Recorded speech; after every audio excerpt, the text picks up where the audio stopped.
Welcome to Cashflow Vision. Our today's topic is swap.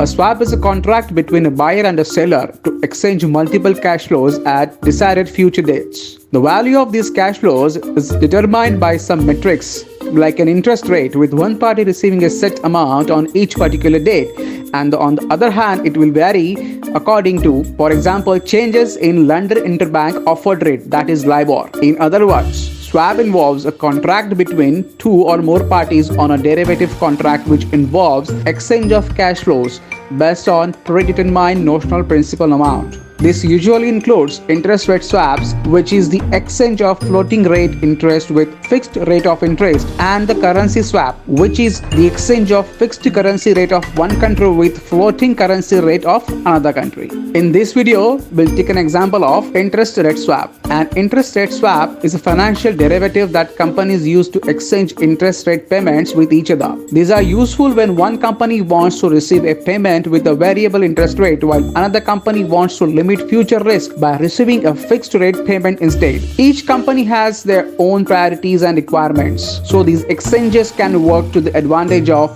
both the parties. Swaps are usually conducted between large companies with specific financing requirements. Swaps can be considered as a channel through which businesses can manage their debt more effectively. The value behind them is based on the fact that the debt can be based around either fixed or floating rate. When a business is receiving payments in one form but prefer or requires it in another form, it can engage in a swap with another company that has opposite goals. I am sure guys you will find this video quite helpful. Take care, stay safe.